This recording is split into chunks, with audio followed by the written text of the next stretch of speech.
To this virtual meeting, it's a formal council committee. The public proceedings will take place live on the internet, and the meeting will be recorded for future viewing.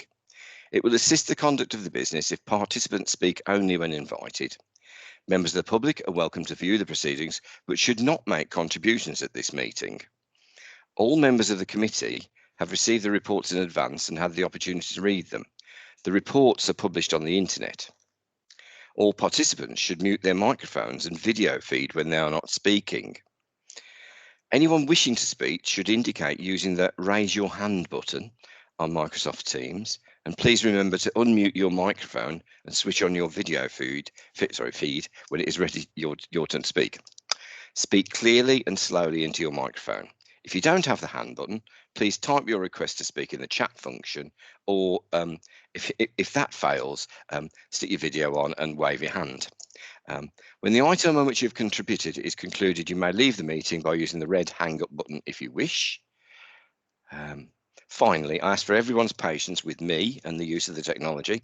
I apologise in advance if we experience any unforeseen difficulties, which we shall try to resolve.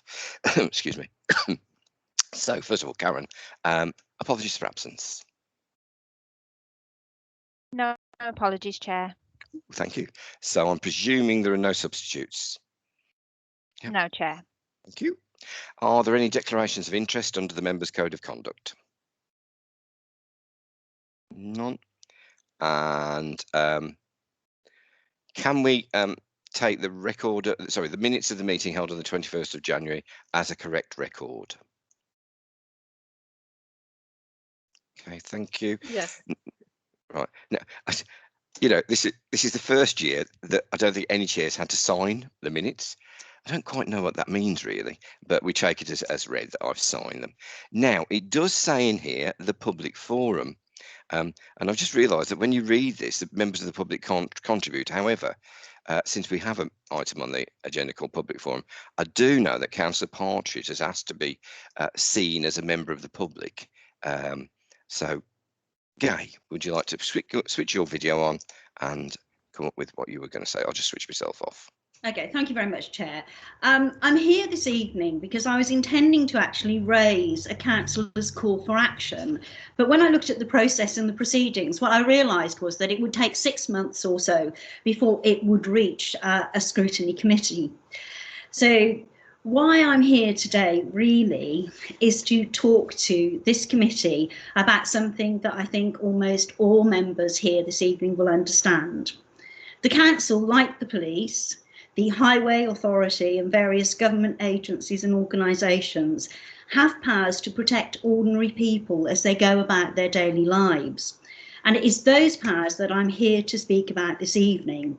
Powers which are often shared with others, the police, the highways and so on, and which give people the sense of confidence to go about their ordinary business. Powers which over the last few years seem to be used less frequently, if at all. And I'm talking about things like pavement parking, abandoned cars, blocked drives, uninsured vehicles, drug dealing, drug use, antisocial behaviour, COVID breaches, hate crimes, fly tipping, toxic fires, scrap metal dealing, to name but a few.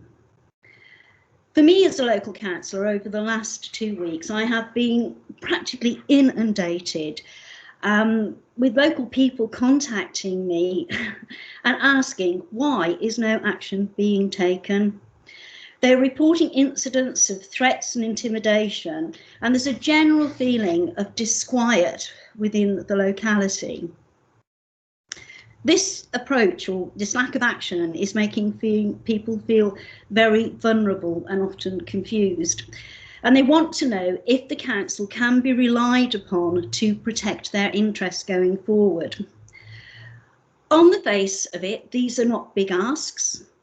These are things like being able to walk safely on the pavement, to expect that the police will act when they report crimes like drug dealing, violence and abuse, and to have the confidence that information given to the council which indicates serious and organised crime happening will be handed over to the relevant authority. They are asking, right, if they can expect to continue to be frightened and fearful as to what is happening in the locality. Chair, I'm not sure how, right, this particular committee can respond to these issues being raised, but I'm absolutely confident that this local authority needs to hear what's being said. Thank you. Thanks, Gay. Gay got in touch with me before the meeting just to say more or less what she just said to us now. I just wondered whether any councillors would like to comment on what Gay's just been talking about, because I hate to say it, but there does seem to be an awful lot of things going on. I can name one simple thing, really. We've got one of the most beautiful parks that we share with Pedmore and with Lye. That's Woollerscope Park.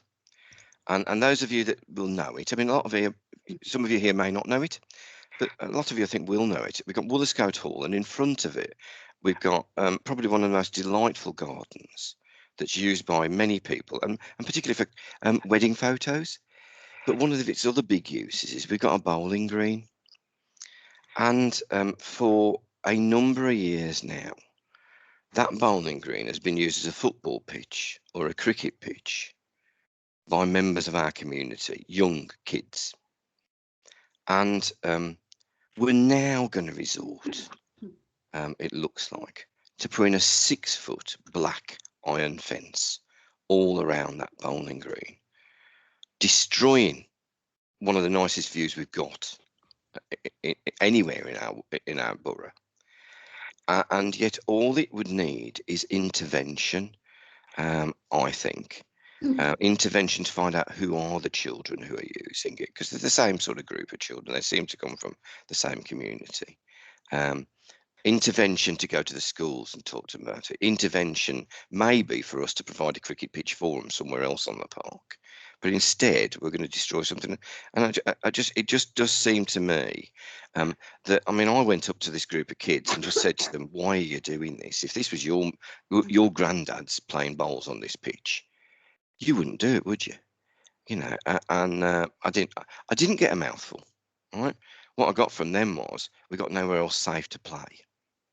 And they saw that as a safe area because you were visible to everybody, and they didn't understand bowls. They came from a different culture, you know. So I'd be interested on other people's take on this and what's happening in your wards, and whether we're getting that corporate service from wider than just the council.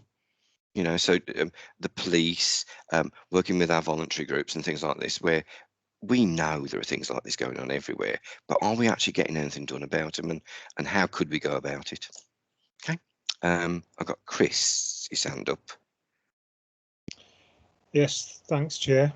Just make sure you can hear me. Yeah. Great, thank you. I spoke to Kim Madhill recently, who's the new Chief Superintendent of the Dudley Neighbourhood Policing Unit, and I was quite surprised, I suppose, whenever we have a chat, we quite often talk about, well, we're often talking about the crime statistics in my ward, because it gets a bit difficult if you talk about the whole of Dudley, and in some ways I was quite surprised to hear just how little crime there apparently is. But of course, this is reported and recorded crime. And what's absolutely top of the list at the moment is none of those things that Councillor Partridge just mentioned. What's top of the list is domestic violence, which is pretty awful. It's very awful, and it's got worse through the various lockdowns that we've had. That's somewhat, you know, at a tangent from what Councillor Partridge was talking about, though. I suppose what I wanted to say in terms of that was that, you know, I agree, and I can see the same things going on and not being addressed. And I do struggle to I was going to say I do struggle to understand why, but I suppose I don't. It seems to me that despite you know some apparent improvements to the numbers in the police force in particular, we still don't have the presence on the ground that we used to have, it seems that many people have you know, who you know, are quite happy to flout the law, have seen this as a you know, a completely open book to carry on and do what they wish. So parking on the pavement, parking on double yellow lines, driving aggressively, riding off-road motorcycles where they know very well that they shouldn't, and as you say, the list goes on, including the drug dealing and use. But I feel that this also spills over into the council with an equal apparent lack of enforcement. So fly tipping carries on. I know very well it costs us an absolute fortune, but the fly tippers seem to be quite happy to do it. They clearly don't feel that there's much chance of being caught. And I do worry that you know, enforcement, both the police and in the council, has over the years been maybe seen as an easy place to save some money. I mean, it's very expensive. There's no two ways about it. It's very expensive. So anything you do in there saves quite a lot of money straight away. But ultimately, I think this is the cost, that we have a large number of people living amongst us who now feel it's quite okay to break the law because they're pretty sure they're not going to get caught. And I wish I had the answer, you know, but I don't. Anyway, thank you, Chair. Thanks, Chris. Peter Lee, just in case there's another Peter. Yeah, thanks, Chair. I totally agree with the other two councillors on this. For instance, I mean, we foster children, me and my wife, so we were down to Mary Stevens Park on Sunday, and I was quite concerned what was going on in that park, and in particular, like lads 12, 13, going very fast on the bikes, on the path where people walk, and people are having to dodge out the way to get out the way of them.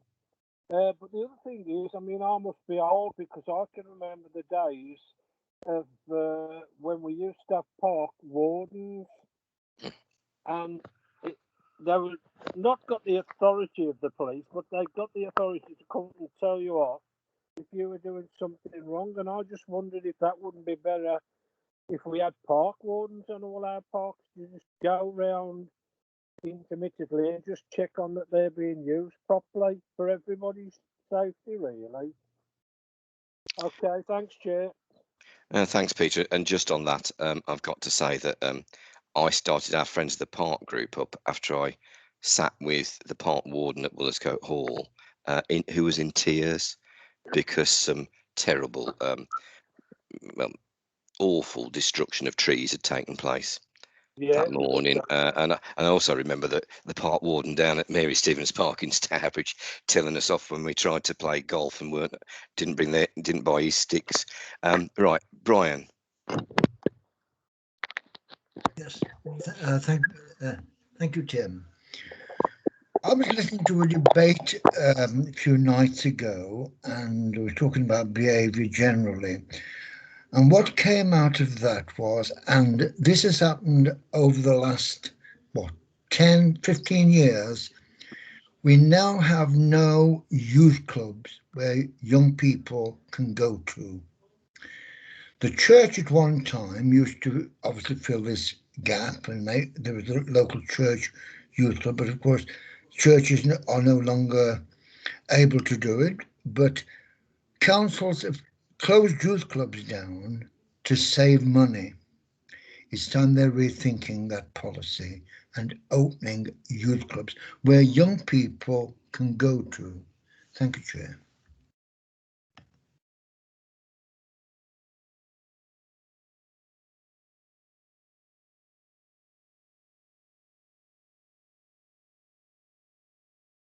Chair, are you on mute?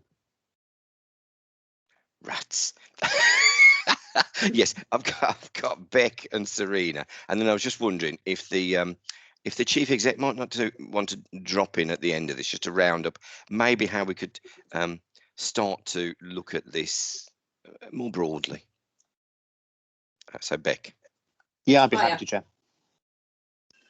Yeah, so a couple of sort of themes from what Guy's saying. One of the things that residents sort of say, and that I hear people saying all the time, is this, and it's about fly tipping. It's about, you know, sort of theft of vehicles, taking drugs. Sort of, they're not minor, because obviously if you're a victim of those sort of things that are going on, or you live next door to people who are doing that sort of thing, it's really not fun. But I think that there's like a feeling out there of stuff just doesn't get sorted, doesn't get done. I mean, I've had an instance in my ward where people have highlighted to housing managers, for example, that there's drug taking and drug dealing going on at a certain household. The police have been told, the housing managers know, and what's done about it? Absolutely nothing. And I don't understand exactly what powers that you know, the police or the council have got, and I know that there's got to be proof and all this, that and the other.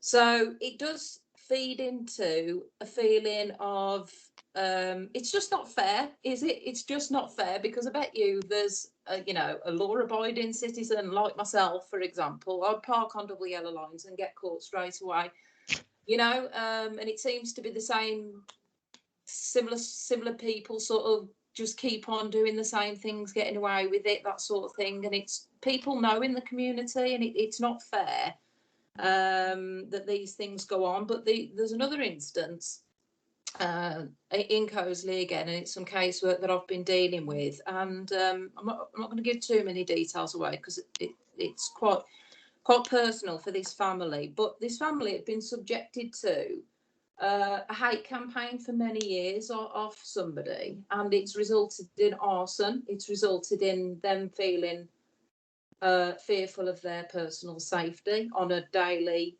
basis, 24/7, you know. And it's gone on for a long time, and the police know, and the council know, and what's done? Nothing. And, you know, it comes down to, well, there needs to be evidence. Well, okay, let's get evidence, you know, and it just goes on and on for a number of years. And this same person who's been doing this crime, antisocial behaviour, he was picking on somebody else when I first began to be a counsellor. He's moved on to somebody else now, and it carries on. It just carries on, and people feel it's just not fair, is it? It's just not fair, and people shouldn't be expected to live like that. And I don't know exactly all the powers, you know, so you can't really properly maybe feel a bit helpless as a counsellor, because you can't necessarily challenge to say, well, you've got this power that you can use, for example, and then therefore why aren't you doing that? Because what do I know, you know? So it's very frustrating, and it's frustrating for residents, because of course what then happens is they're ground down, and they put up with stuff, and they shouldn't have to put up with stuff. And yeah, that's very frustrating when things like that can't be resolved, because, as I say, there's an injustice there, and it just seems simple to me that shouldn't go on. But I appreciate that things are perhaps more difficult, but I just wanted to raise that as a couple of examples and bit of feedback, just in terms of what I hear, that, you know, that people sometimes feel, oh, you know, fly tipping, well, nothing will get done. Taking drugs, nothing will get done. Littering, nothing will get done. That sort of thing. Yeah, very frustrating sometimes. Thanks, Beck.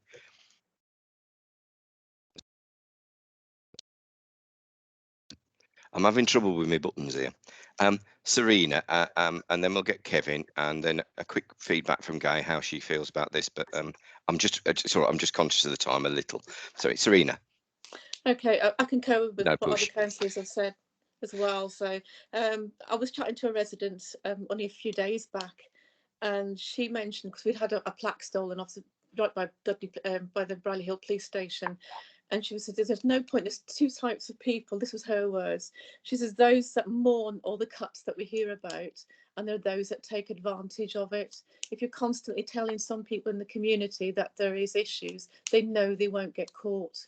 And also she felt that the police and the council don't sit round a table, they don't work together, they seem to be not able to talk through data protection and things like that, where we could actually be more joined up. And that's one of the issues. But again, in the ward we have exactly the same issues as everybody else is mentioning. So talking about it, we could really do with some sort of action plan, and also see how the communities can come together and work with the police and the council, and really work, not just have meetings and chats and then nothing done about it, where we could actually talk about cases. That would be the only way forward, I think. But again, as I said, if finances are cut and people are told about it, people will take advantage. Thanks, Serena. Right. Yeah. Ed.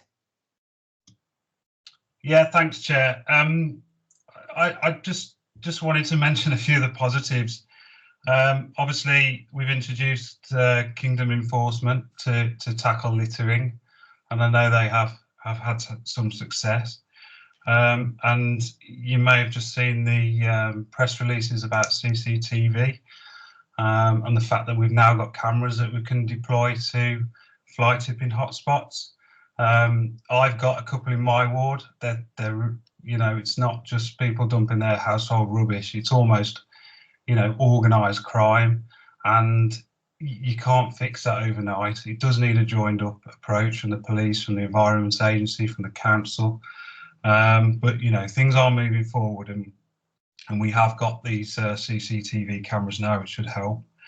And there are more police officers on the way. Obviously, there's a massive recruitment campaign at the moment, more being recruited nationally, and we are getting our fair share of those here in the West Midlands, and hopefully, into Dudley. Other issues, again, in my ward, we do suffer with the car thefts and the catalytic converter thefts at the moment, but this is a national problem that needs to be solved with the help of the car manufacturers. They're not coming up with any solutions to stop this type of crime. We've got a meeting in a couple of weeks, which I've seen advertised, with the councillors to get an update from the police commander in Dudley. So maybe that would be an opportunity to bring up some of these issues. And I just wondered if anybody had brought these issues up with David Jameson, obviously our current PCC. Thanks, Ed. Actually, Guy, do you want to quickly come back in, and then Kevin, because I think that might be the better way to do it, just to give you any thoughts that you might have on what's been. All right, thank you very much for that, Chair. I mean, first of all, can I just be clear about this? This is not intended, right, to spotlight or criticise anyone. My local police team, right, and indeed the Chief Superintendent are absolutely brilliant. And I'm working with some really good officers in the local authority, and they clearly are doing their best. There's no two ways about it. But the fact is, we have got a problem. The reason why I'm here this evening is because my constituents are actually at the end of their wits in terms of knowing what to do. And that's why I've come here to raise the issue. There's been some really great comments that have been made this evening. And I absolutely agree with Peter Lee about the fact that there's a lack of presence from any kind of authority, be it, sort of like park warden, all the way through to the police, people who are sort of able to issue fines for littering and so on. I mean, the difficulties that we have are real here. I mean, we have a car that's been parked on the pavement now for 12 months. It's not moved, not one jot. And it has bounced about between the DVLA, the local police and the local authority. And if something isn't done soon, it will be another 12 months before anything happens. I myself personally, in the last 3 weeks, have been advised to keep myself out of harm's way. It's not good enough.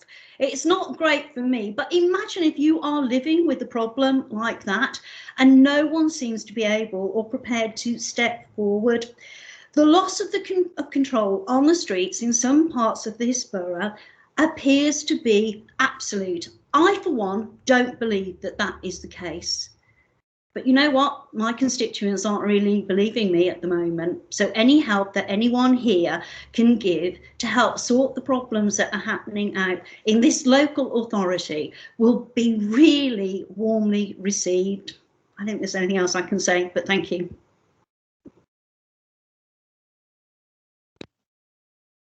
I really am. My buttons are going funny here. Simon, if you do come in, it's got to be pretty quick, mate. Okay, it's all right. I'm very aware that we got a big agenda.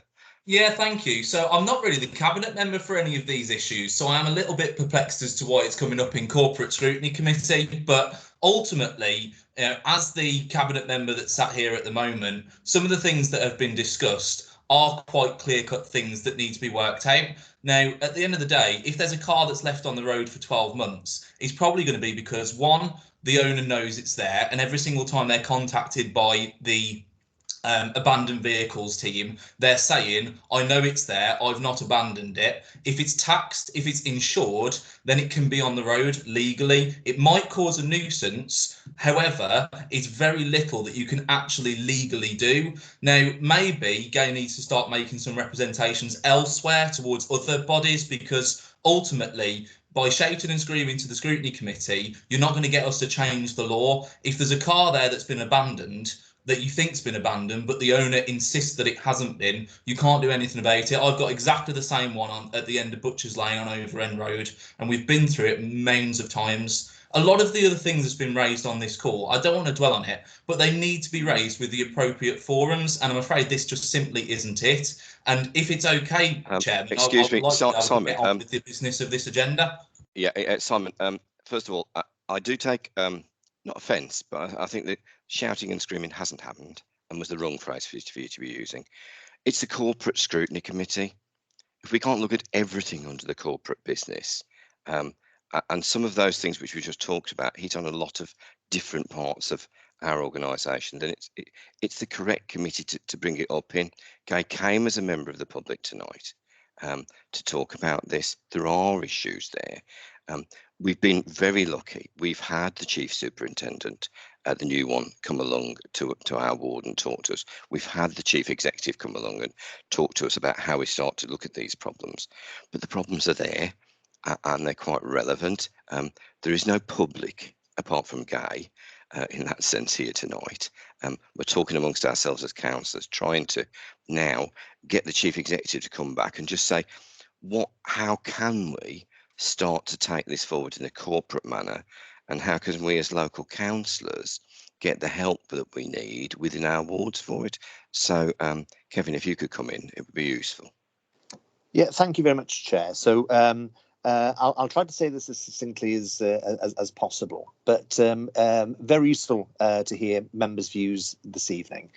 And I probably start from the starting point that councils are creatures of statute, which means that we have very clearly defined areas that we have powers to be involved in. That could range from environmental health, trading standards, and so forth. But our powers are very clearly defined in law, as too are the powers of the DVLA, the police, and other government agencies and local government bodies. But occasionally you'll find that some things sort of fall between two stools, as it were. Or there's no clear solution for a particular issue. Now, right at the very beginning of her contribution, Councillor Partridge mentioned the council call for action. That's something that I've not encountered within Dudley Council in my tenure here, and I'm not entirely certain that it's ever been raised in the past. But it's quite an interesting beast that was created by the Local Government and Public Involved in Health Act in 2007. Now, way back in 2007, it was simply for a member to raise issues which they hadn't been able to deal with through other channels, and to raise a local government issue. And I emphasise the word local government issue with the Overview and Scrutiny Committee or its equivalent. And then 4 years later, under the Localism Act, that was expanded so that it no longer had to be something which related to local government, but something which related to their ward. and that could cover a multitude of things. Now, the Localism Act then excluded some stuff, if I use that generic phrase, that had a routine appeal mechanism elsewhere. So planning is excluded from it, licensing is excluded from it. But apart from that, any ward member who has exhausted routine orthodox ways of resolving a perennial problem can refer it to the Overview and Scrutiny Committee or its equivalent at their authority. And it's not different to a member of the public suggesting to Scrutiny, well, you might want to look at this, or you might want to look at that, or whatever. What is clear across the piece is that it's something that should be used fairly economically, because it is very resource hungry. It's not unlike a task and finish group, and it's for Scrutiny, if they were minded to consider such a request, whether you want to do something which would be a scattergun approach, so to be light touch and very broad, or closely defined terms of reference for a deep dive. Either way, generally speaking, for most authorities, it's best not to have more than one or two going at any one time. As I say, it's very, very resource hungry as far as both members' time and certainly officers' time is concerned. But were that to be something that you would like to do in your pre-planned work going forward, it's certainly something that, provided you're able to quantify, identify, and describe the extent of that work you'd like to look at, it's something you could certainly do. And it enables you also to ask partners to come in and give their side of the story, be it the police or DVLA or any other body that would present. But that's the nub of it, Chair. Not something I'm aware we've done at Dudley previously. Thank you, Kevin. And actually, I think as far as I can relate, Gay started by saying the call to action was something she was looking at. I don't think as a committee, from what we've heard tonight, we can take this any further at the moment. I think we cannot, in all conscience, place an agenda item on a committee that will be different for next year. I don't think any of the problems that have just been talked about will ever go away. And in fact, when you look at what we're going to be talking about tonight with the stronger and safer communities in terms of the children's side of things, there are some very relevant things which we just talked about, I think, that we can hopefully go forward with that. But I don't think we should forget what's happened and what people have talked about tonight. I think we just have to, well, I think, Kevin, you can be talking to your officers, and you do talk to the ward members about how we can take issues like this forward. And I think that's probably the best way to do it. So thanks very much, folks. We now need to move on to the next item on the agenda, and that will be, so I'm feeling far too clever here with this damn thing, the Corporate Quarterly Performance Report, and I think we've got officers from Children's Services along here tonight afterwards, haven't we, Claire, on this? We have, Chair. Thank you. I'll just get off. Right, I'll share as agreed at the agenda setting meeting that we would do a presentation. So if I just get that up, so bear with. Hopefully you can all see that now. Ooh. Sorry. Right, this slide here, it's basically what I've done is summarise the report that was sent out to the committee into a few, well, about several slides. If it's okay, if we can do questions at the end before I introduce Catherine Driscoll from the Director of Children's Services, who will be presenting as well and introducing herself to the committee. So this slide is basically looking at the outturns for Q3. Each quarter we have 34 KPIs that we measure as a collective across the 8 directorates. The outturns for Q3 are based on 33 measures. This has been the same the last few quarters due to one measure currently being delayed via the NHS, which is due to pressures on the NHS because of the pandemic, and that's the percentage of delayed transfers of care as a percentage of occupied beds. So in total, we've got, of the 33, 16 are exceeding from the slide, as you can see, 4 are on tolerance and 13 are below target. This slide here this shows you of the 13 performance indicators from the previous slide that are below target, those ones that are showing a short-term improvement or decline, basically a worsening trend. So in total, we've got 5 showing an improvement with 8 showing a worsening trend. The pandemic is still having some impacts in some cases on these measures, along with other service factors. A few detailed explanation reports and scorecards within the report will give you some more information and background on these. Moving on to this slide, this just looks at the short-term trend comparing Q2 with Q3, which is slightly a different picture to the previous slide.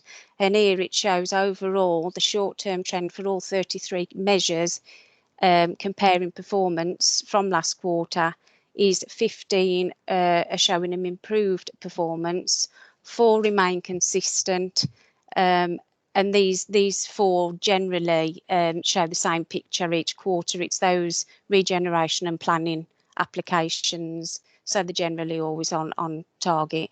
The remaining measures showing a downward trend equate to 14.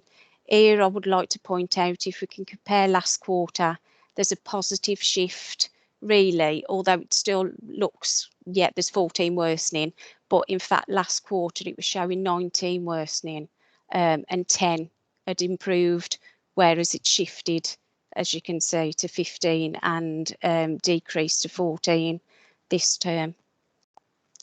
Just on to the next slide. This one compares the annual comparison.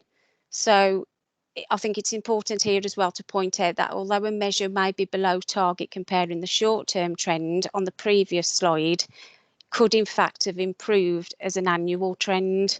For instance, PI 1477, which you can see on there, 1447 percentage of agency workers, that's actually improved considerably over the year. It's gone from 32.3 to 17.8. And also, if we look at the compliments there, those have actually received, it went from 292 to 324. Those ones were highlighted. That's just basically information to say that we're actually showing a worsening trend last quarter and have actually shifted as an improvement to this quarter. Right, this next slide is again comparing those ones what are worsening and showing consistent. So it's basically the same as the previous one, but as you can see, there's 13 worsening and 2 consistent. And again, those are down to those applications. I'll just move on to the next slide. And this slide is talks about the Directorate Service summaries, which are an appendix to the overall corporate performance report. So what I've done here is try to summarise the 2 directorates that we concentrated on this quarter, which is Digital and Customer Commercial and Finance and Legal. And basically, I've just pulled out a few activities what have gone on. So for commercial, the commercial strategy has been approved and launched with an accompanying implementation plan. The Dudley Council Plus have supported services across the council with related activities, and this includes children's services and adult services. The ICT support, customer feedback, corporate performance reported as undertaken, and with this, they've basically reviewed the performance and all the feedback, and basically they're looking at all those ones what are over time scale on recent open cases and more historical ones. So they're just having a look at that, and hopefully that in performance will improve.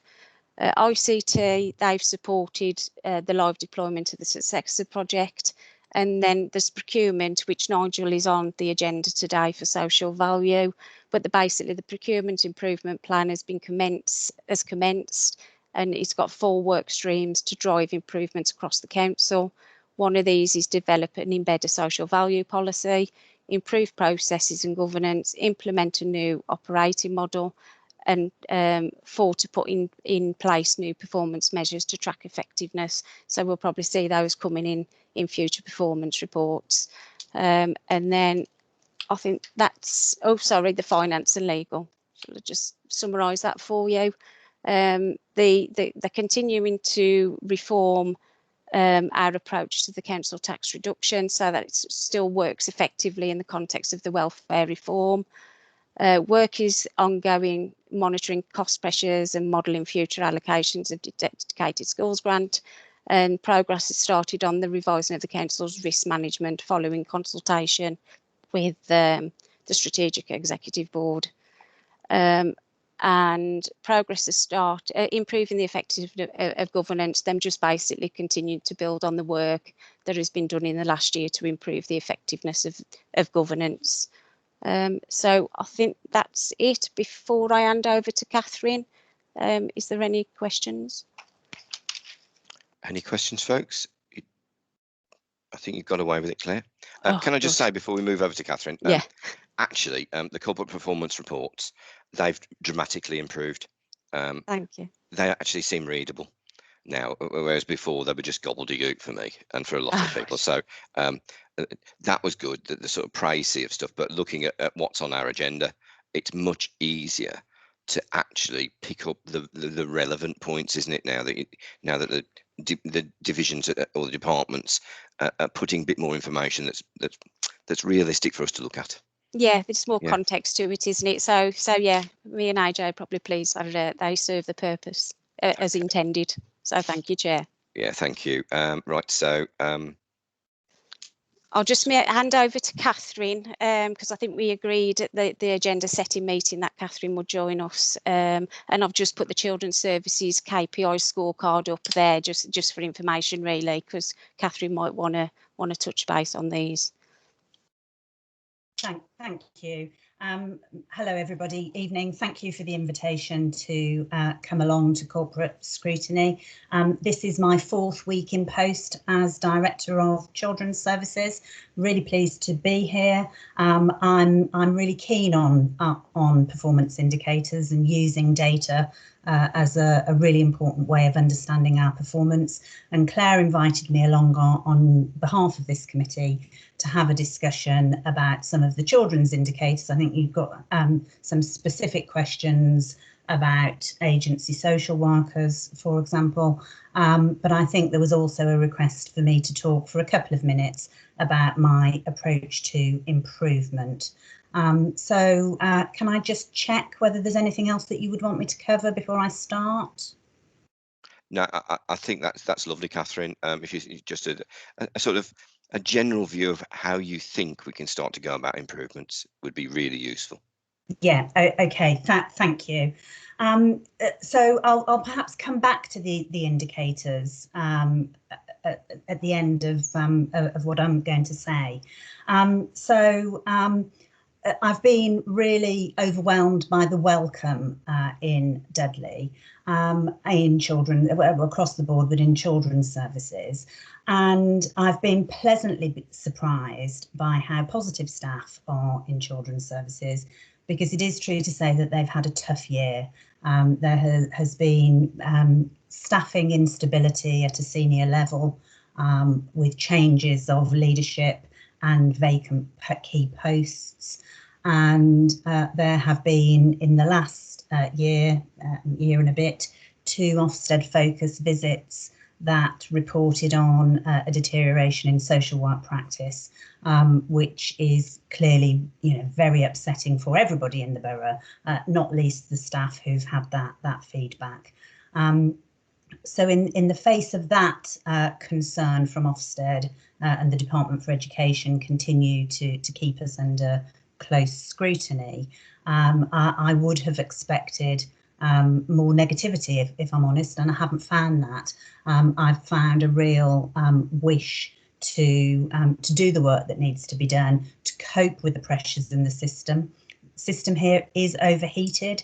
That is not unusual in children's services at this point of the pandemic.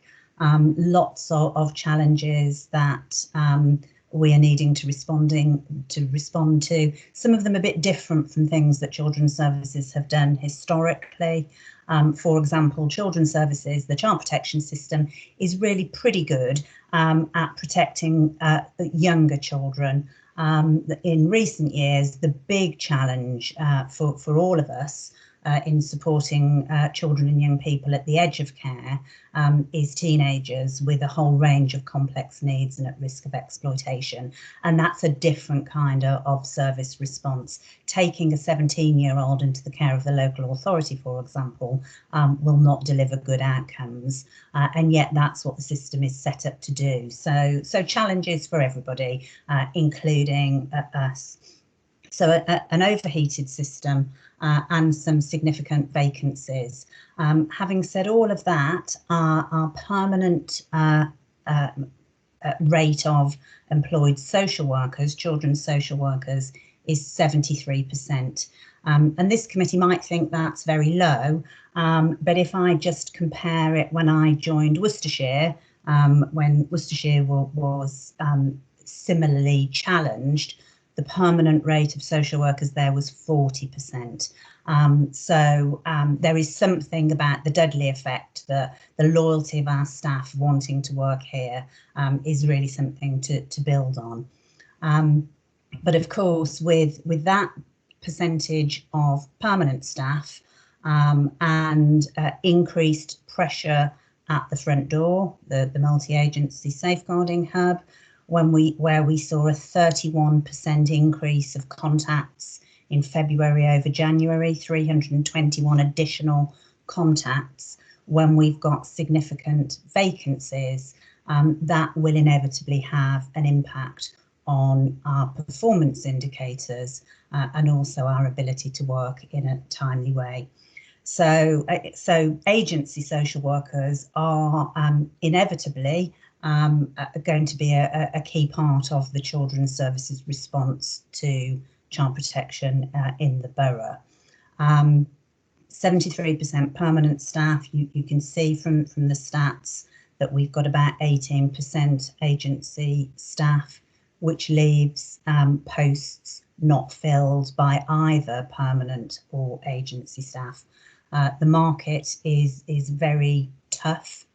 Recruitment. We cannot get good quality agency staff at the moment. So we've got some posts not filled at all. So that's very concerning. So I wouldn't want to be unrealistic with this committee and say, don't worry about our agency rate percentage because we are working to get it down. And that will happen very quickly, because my judgment at the moment is that isn't a quick fix. We have a target to move permanent social workers to 85% by Q4 of 21-22. So that will sound like a long time, but that's quite a stretch given the competition for social workers in the West Midlands region. And we know we are competing with neighbouring authorities. Where some of the conditions, I don't mean many, I mean the manageable caseloads and the permanent staffing and supervision is more attractive than we can offer at the moment. So we've got a lot of work to do that will not be a quick fix. My judgment is it is all entirely doable. But it needs to be built on really firm foundations from the bottom up. We've got a very comprehensive improvement plan that covers 11 key areas of improvement that respond to the critical areas of concern that Ofsted have raised with us. The Children's Scrutiny looked at that plan in detail last night. The 9 areas, sorry, I think I said 11, didn't I? It's 9 areas for improvement start with leadership, moving to permanent leadership arrangements, and we are now making good progress there. The second is improving the timeliness of our work at the multi-agency safeguarding hub. You will see that our performance in November in terms of responding to those contacts at the front door was low. It was 69%. In January, it had gone up to 76%. However, February will have been much more difficult because of the increased number of contacts. But working at the front door, we've got new managers in post there, and we're looking at improving decision making. We need to really focus on protecting young people from harm. The third priority area is the quality of our assessments and plans, making sure that they reflect what's going on for children, and making the plans smart so that we can measure the difference that we're making, and auditing that work. The fourth is our legal work, pre-proceedings through the public law outline. Ofsted have said that we don't move quickly enough where children are on child protection plans and we're not seeing things improve for them. So it's using the legal framework in a way that responds to that. And that links into our next priority area, which is permanency. So where we do need to take children into the care of the local authority, it's making sure that we are coming to permanent arrangements for those children and young people as quickly as possible, whether that's with foster carers, whether it's with family members through special guardianship orders, whether it's through adoption, so that we minimise the drift and delay for children. Sixth area is improving educational outcomes for children in care, particularly at Key Stage 4. I want us to have the same ambition for children in care as we would have for any other child in the borough, but really focusing on raising attainment. The seventh area is looking at case transition points. We've got a system that builds in quite a lot of transfer for children, and what children say constantly is, I don't want a change of social worker or family support worker. I want someone who's got a relationship with me. So it's minimising that. The eighth area is focusing on non-familial abuse and exploitation. A lot of good work with the police developing an exploitation hub. More work to do there, but a good start focusing on a tackling child exploitation programme. And the ninth area is supervision, quality assurance and oversight. And this is all about improving practice, the quality of the work, responding effectively to serious incidents, making sure that we've got supervision, training and the broad range of conditions in place for good social work to flourish. Caseloads for our staff is an issue and challenges the quality of the work. So we've got more work to do there to make sure that our throughput is working effectively. It is systemic, it is very broad, and when I look at the range of indicators that we use in the borough to really shine a light on where we need to focus, we do have quite a lot of local measures, and there is always a place for local measures. But when you are, in my position, needing to assure councillors and the Department for Education and Ofsted and an improvement advisor that we are gaining traction and improvement, being able to measure ourselves with statistical neighbours is really important. And for local measures, we just can't do that. So we've been doing a lot of work with the management information team on making sure that we absolutely have one dashboard that brings together our statutory key performance indicators, because there are some there that sometimes you can lose the wood for the trees in the detail.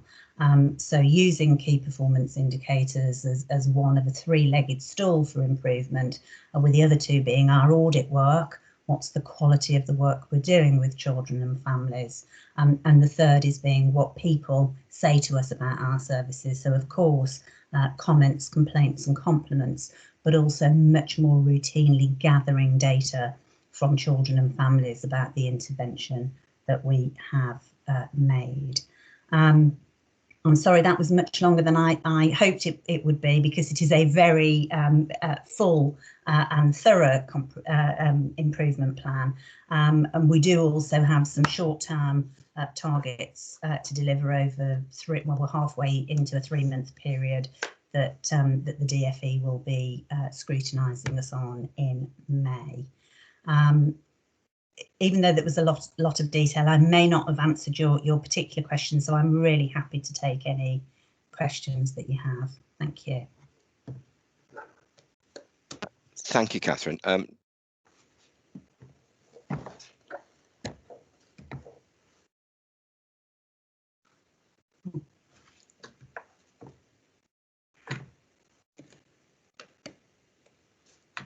Sorry, did I have myself muted again? Sorry, Catherine. You might have, Chair. yeah, it's all right, I've done it again. I'm having trouble with my buttons. Right, Peter, you got your hand up first, and I should imagine I know where you're coming from. Yeah. Hello, Catherine. Hello. Nice to meet you. Welcome to Dudley. I Thank do you. hope you're the breath of fresh air that we need, and I'm sure you are. I'm not stalking you at all, but I've done a little bit of research on you, and you sound fantastic to me. Oh. And we really need somebody now to get social children's services up to scratch. Both me and my wife are foster carers for Dudley. We have 3 SGOs and 3 foster children in placement right at this moment. Mm-hmm. And yeah, we've over the years we've noticed a decline with the quality of social workers coming in and leaving very abruptly, and that is a concern to us, because the children need somebody they can sort of look forward to seeing perhaps every 6 weeks, and it be the same face. It's very we've got one child that won't see a social worker because he doesn't like the changes of faces all the while. He keeps having to explain his whole life story, and it's really off-putting for them. But I understand the situation, the problems. We can't hold staff. I mean, and I know a lot of times people go to Wolverhampton and Sandwell because the pay is better. And I like the fact that you're very aware of the caseload. That is a problem as well with the social workers. I think they're finding it hard because there's a shortage of social workers. I think they're finding it very hard to sort of comprehend with the workload. And you're onto that, so I like in that right away. And yeah, that's it really. And we all know, like children at a very young age, it's very important to get them placed either in permanent or adopted families. Yeah. And we've done a few of those now, and it's absolutely brilliant to see that happen for the child. That's all we ask for, really. So yeah, well done and welcome. I look forward to meeting you as well, Catherine. Yes, it'll be nice when we can meet face to face, and really great to meet you. And thank you, 6 children. Wow, that's a real achievement. Thank you. Bye. Thanks. Thanks, Peter. And you know, you got a really relevant voice within this. Chris, you wanted to come in. Thank you, Chair. Hello, Catherine. Hi. I spent a year on the Children's Services Committee, and at the time, you know, we were still very much talking about the adverse Ofsted report that had been received some time before, and how you know we were gaining some ground and making improvements. But the thing that stuck out for me at the time was the IT project, so the introduction of a new IT system, and I'm not entirely sure if it's the same system as adult social care. Is it this successor? Yes, it is. Okay, so it does appear that finally we've managed to go live with this system. We are live virtually for phase 1. We've still got phase 2 portals to deliver, because adults went live first. Quite, you know, you couldn't do both at the same time. So we're about 3 months behind adults. Okay. So indeed, so I suppose I mean it's great that that's going ahead, and it's a bit late. I always thought it would be, but I'm an IT bod, so I could see from that they're always late. It's just how it goes. But I'm just curious at your thoughts on. You talked quite broadly, quite in a great range of what's happening. I'm just wondering how important this system is to improvements that you're hoping to see. The system is really important. I mean, there is no such thing as a perfect case management system. There really isn't.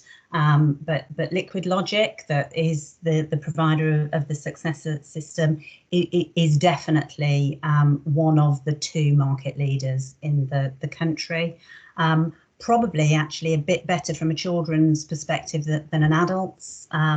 In my last authority, I moved from Framework I with Core Logic to Liquid Logic, so implemented probably about a year ago, and saw the benefits in terms of being able to get data quickly. 2 challenges for us, and you will find with social care systems that staff will say, oh, I don't quite like that, so can we just have a little bit of a change? Can we buy a system, and can we just change that? And unless there is a really good reason, my answer will be no. We wouldn't spend a lot of money on a market leading project and then say doesn't work for us when it works for many other authorities, because then we will lose the benefits. So real potential.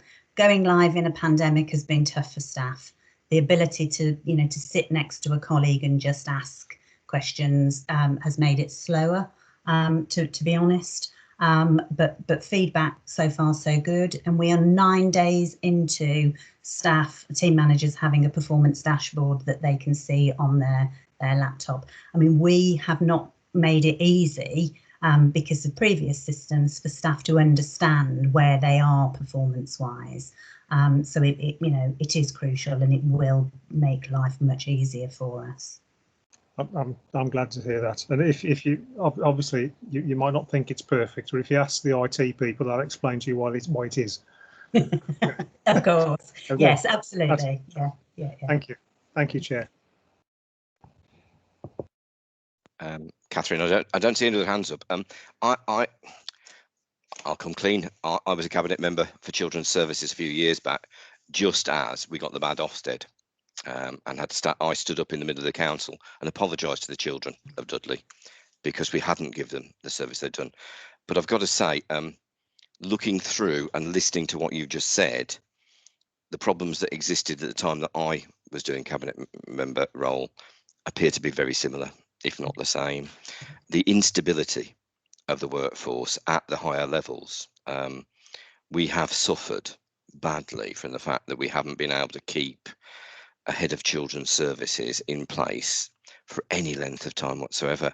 And I'm not trying to put you on the spot here, Catherine, but please don't leave for the next 5 years, because actually, realistically looking at children's services, we cannot change it if we lose the leadership side of it quickly, and you'll know that.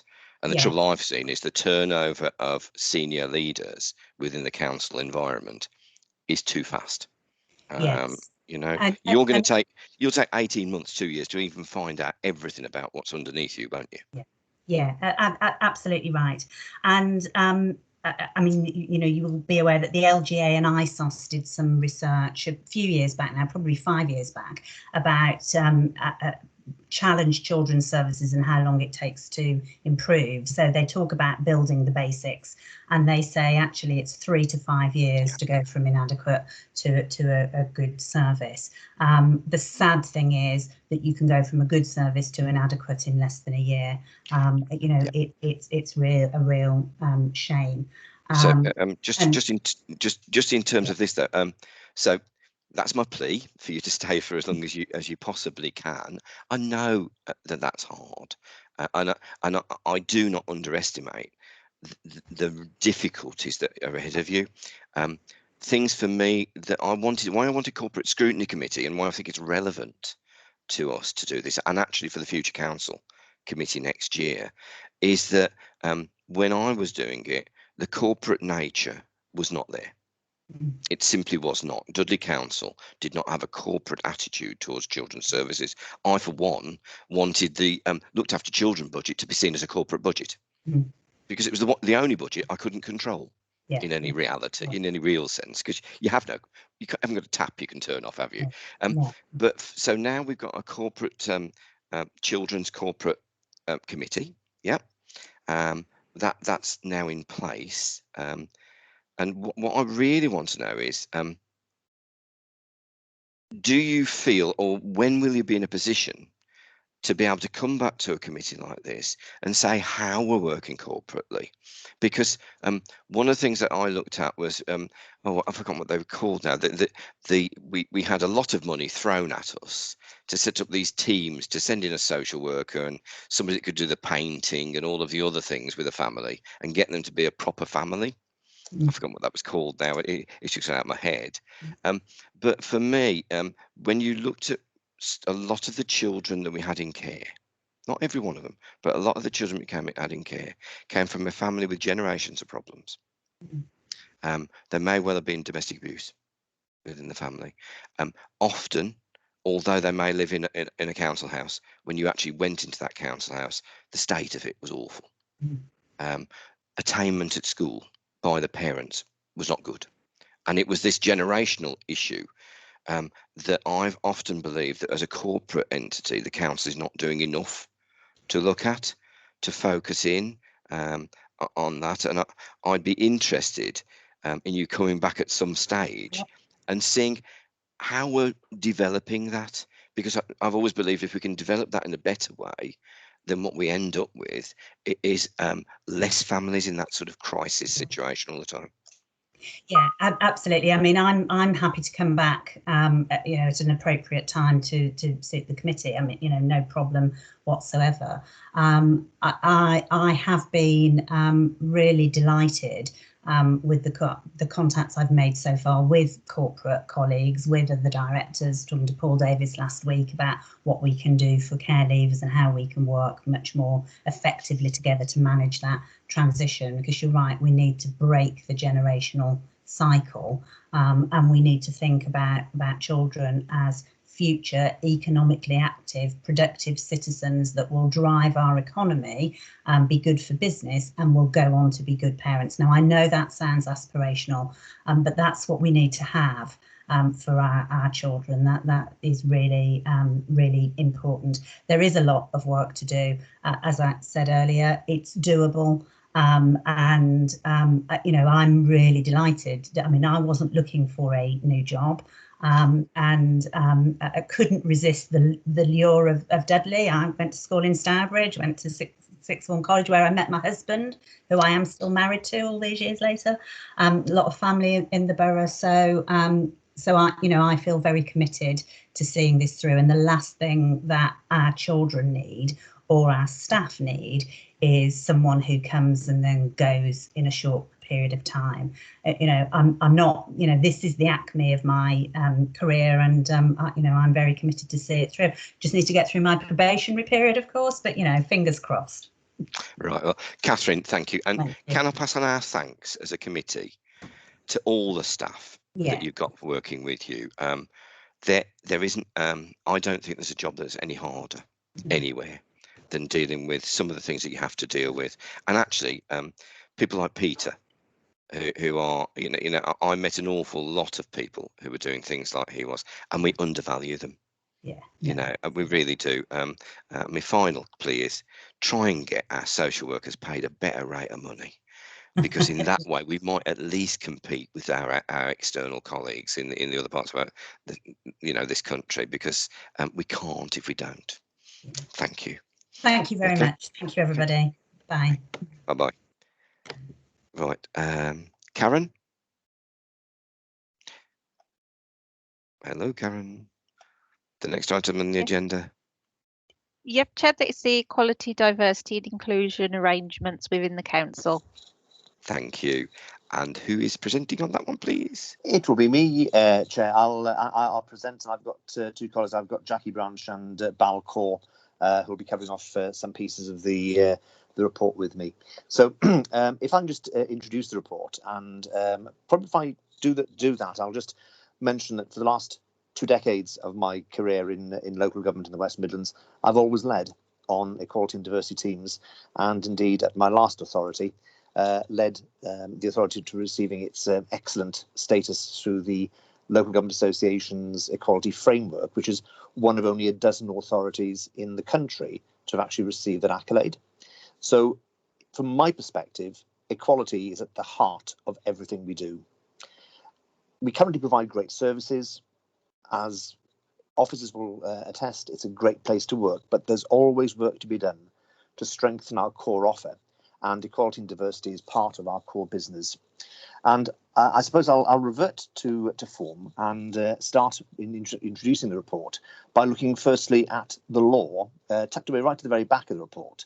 But the law is very important as far as this report is concerned, because the Equality Act of 2010 provides the framework, a very comprehensive framework, probably the most comprehensive framework in the world for legislation around protected characteristics for equality and diversity. And indeed, the Act imposes upon local authorities a duty to ensure that not only do they ensure that they themselves are compliant with the Equality Act, but they proactively promote the Equality Act's attributes throughout the community. So this really isn't a tick box exercise, as I think equality and diversity was sort of 20 years ago when I first started managing teams that did it.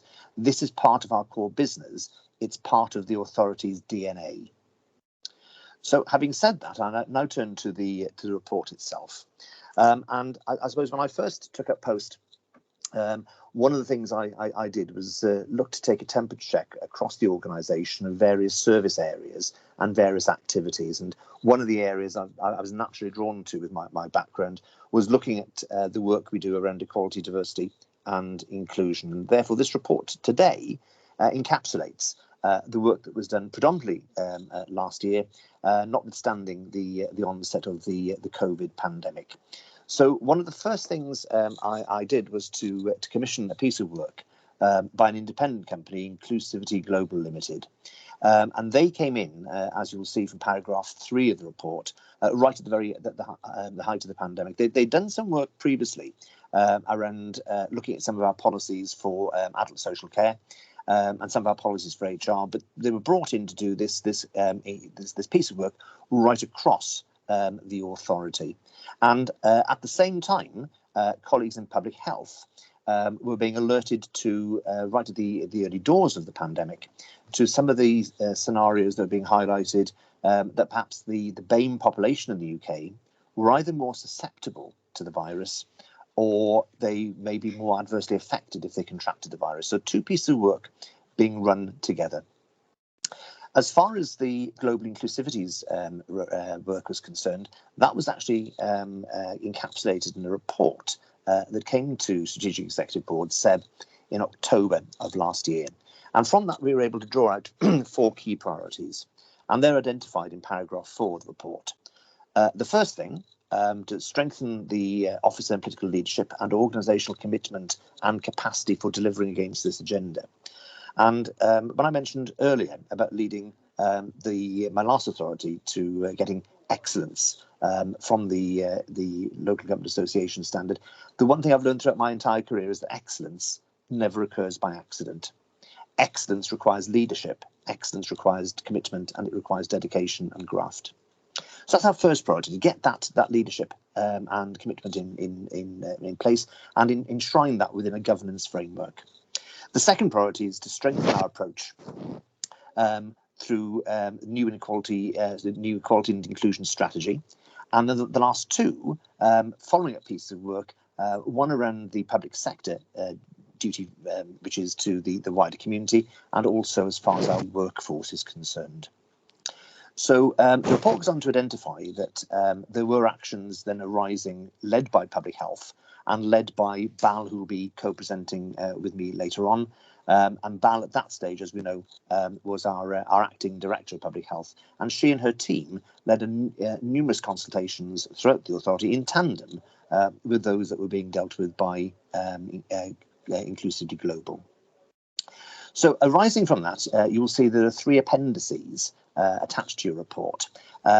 The first looks at the corporate structure, the architecture and governance arrangements as to how we'll be dealing with the broad agenda. The second appendix looks at the key actions for BAME employee engagement, and the last appendix looks around the detailed report about health and adult social care Scrutiny Committee, which sat on the 4th of November. So, if I can take you first of all to the appendix, and Appendix 1, I'm very keen to ensure that this isn't a sort of well, this is what the report from Inclusivity Global suggested, and we did this, and we tick a box, because that's not the way I work. So you'll see that in terms of Appendix 1, it demonstrates that this is a dynamic and ongoing piece of work. So there's a review recommendation, then what we've done to date, and then, because it's a dynamic piece of work, what we will do going forward. So if I just draw out some of the key pieces there. There was a need in Inclusivity Global's report, which was fully accepted by SEB, that we needed to have a dedicated resource around equality, diversity and inclusion. Now, the one thing I don't want to do is to create an industry, as it were, where 2 or 3 officers hold the ring for that, and the rest of the organisation relies on those officers.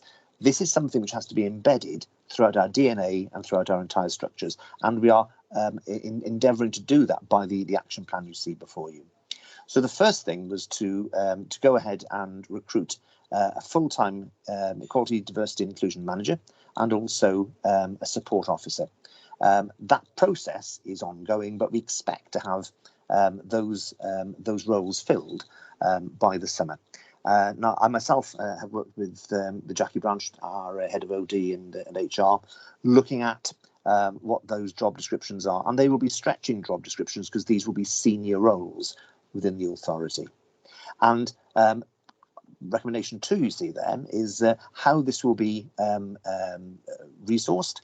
This will sit directly in the chief executive's regime. It'll sit right at the very corporate heart of the organisation, and we will be setting up or have set up an equality and inclusion leadership group, and also we've set up a corporate equality group, which I chair myself. So, covering off the recommendations so far, the top group, as it were, the Corporate Equality and Inclusion Leadership Group, that's one that I now chair, and we will be bringing forward other focus groups for each of the protected characteristics around the organisation that will be both sounding boards for new policies, but also keeping our ear to the ground and ensuring that staff can feed in to the entire process. One of the key pieces of work you'll see from recommendation 5 there is that we have a charter or a pledge on equality and inclusion, and that will be one of the first pieces of work that the corporate group will be working on.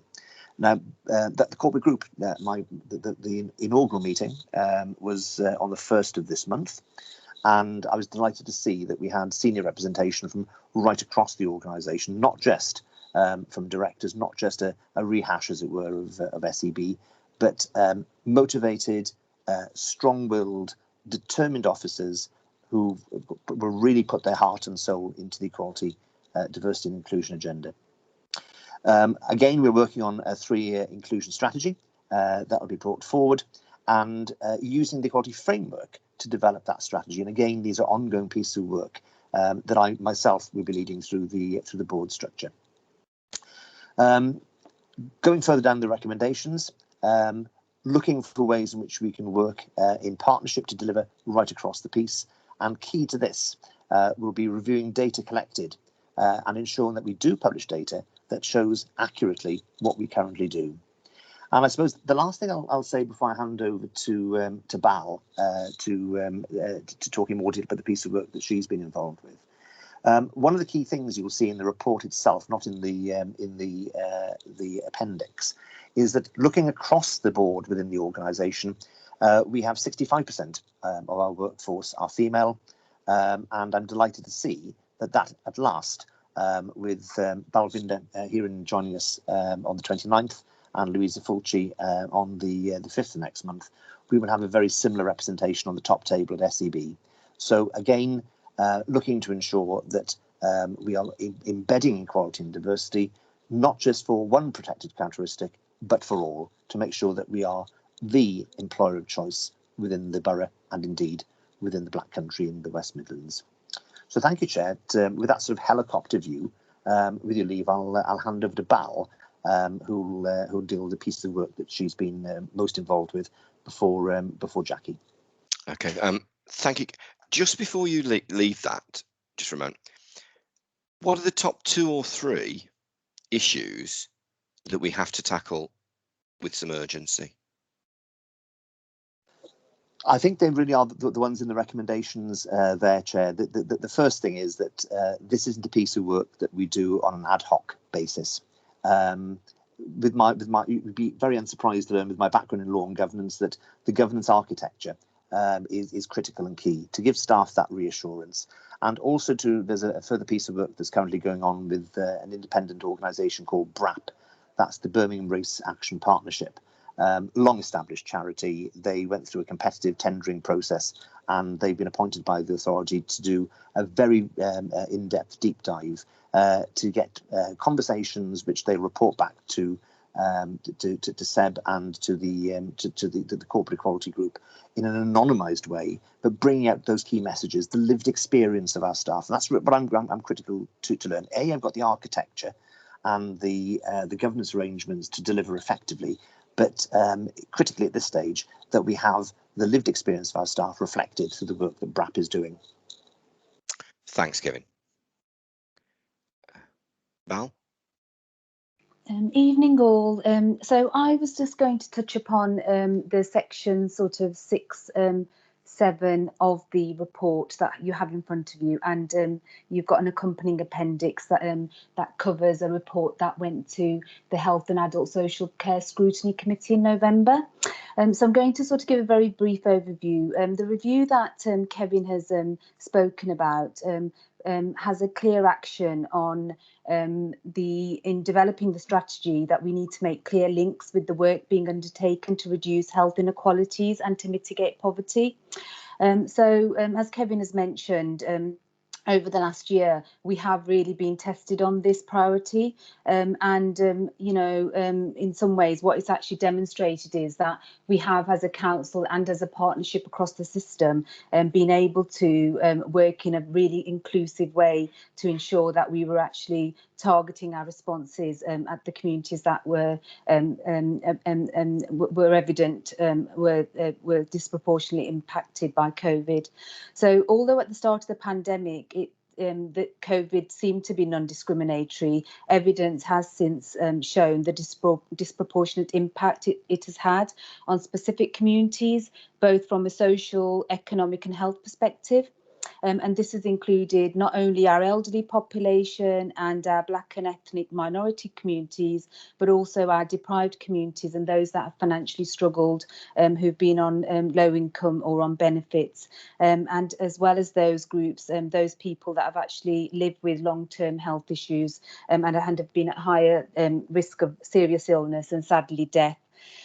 So what we did very quickly last year was respond to the emerging gap and impact by setting up a number of different groups that would focus on these particular groups. And what we did was draw upon some of the strengths we have in the system and ensured that we had a range of partners, both internally within the council and externally, working with us to help us set up systems, processes, communication, and sort of outreach approaches to make sure that we were engaging with those groups that otherwise we may have had difficulty to do so. So the report that's in the appendix sort of gives a lot more detail, but an example is that we had a community volunteering faith setting subgroup set up, and that was made up of a number of partners, including our voluntary community sector partners as well. And that group specifically focused on some of our BAME communities, our travelling communities, and homelessness, etc. We also had another group set up to specifically look at vulnerable communities in different settings, and that again looked at some of our vulnerables across sort of and the housing sector, substance misuse settings, and a whole raft of other settings like domestic abuse, refugees, etc. So right from the beginning, we were trying to be ensure that inclusive as possible. Our communication engagement work was also built upon engagement with our local communities and was developed to enable us to use different methods and approaches to reach communities in different settings. And we utilised very early on a community champions model to ensure that we did have local communities taking that leadership and helping us to, in some ways, a two-way approach, helping us to understand where the gaps were and what we could do differently to make sure that we were getting those messages out to the communities that we needed to. In addition to that, we had a number of there was a whole raft of other additional pieces of work. We stepped up to support the clinically extremely vulnerable. We've also supported quite a few different grants and funding that's been made available to help deliver sort of welfare support to our most vulnerable. This has meant that we've actually had to look at sort of different ways of working, and again that has really helped us in some ways understand going forward what we need to do differently and what's really worked well. What we have also undertaken is a review of the impact of COVID-19, and that has been led by the Health and Wellbeing Board. And this piece of work will really help us understand what the direct and indirect impacts of COVID has been across the life course. So it will look at the impact from right the way from sort of birth right the way through to our older population, and it will look at the social, economic, and behavioural and mental health impacts that have arisen due to COVID, but also due to the postponement of NHS activity. And at the same time, I think we'll all be conscious of the fact that there's probably a lot of impacts that are probably still not captured, and some of these may not be apparent to us. So we will continue to undertake that work so we can make sure that we're sort of focusing on addressing the inequalities that have arisen due to COVID. So we are just in the moment working on refreshing our outbreak plan, and it clearly outlines the need for us to build confident and resilient communities. And a key part of that is understanding the impact of COVID on inequalities. And the work stream will also work align very closely to the Future Council and Forging Futures approach to building confidence and resilience in our communities, but also reflecting on the learning and some of the challenges and opportunities that we've built upon over the last year. And I think a big focus really is what we've learned from this is that we have to have a very local approach to really understand the needs of our diverse communities. So again, going forward, we are going to be building upon and investing in more of that local approach to addressing inequalities. So just in my final bit, I think what I wanted to just say is why is it important that we are stressing, the COVID response in the context of this report? I think it's really about identifying, recognising that both are intrinsically linked, that the response to COVID has demonstrated the inclusive response that the Council and its partners have had to deliver COVID, but also what it has helped us understand is the impact that it also has had on the workforce. And so, as well as working with our communities, we've also had to really emphasise the importance of working with our own workforce to ensure that they also had the support that they needed to be able to ensure that they continued to deliver the frontline services that were needed. And what we also know that what we also are aware of is that the inequalities that did emerge in some communities were as a consequence of workplace exposure and environment, and certain groups of our population that were adversely impacted was due to the fact that they had workplace exposure. And so it's really important, therefore, that things like undertaking risk assessments for our workforce was paramount, and we did a lot of work with our community, with our workforce, to understand what their particular concerns were. And again, I think Jackie might pick up on this, but paragraph 5 in the report gives you an outline of that work, and Appendix 2 identifies some of the key issues and actions that were that arose from that piece of engagement with our workforce. So I think that's my sort of update, and I think I'll pass you on to Jackie. Jackie's going to pick up from me. Thank you, Bal. Yeah, can I just say that when we decided we'd put this on the agenda, we weren't quite sure how much information there'd be, and it's been like huge amount of information. And I just want to thank Bal and her team for putting together that, and looking at it, the work that's gone on in this last 12 months is enormous. And I'm not disputing that, Jacqueline, you haven't done a lot of work or anything like that, but specifically looking at the public health side of things, it has been incredible, hasn't it? What we've done, and then to be able to develop a report around this, showing those inequalities and how it's impacted, and now the work that we hope will come from that, I think is highly valuable. Sorry, Jacqueline.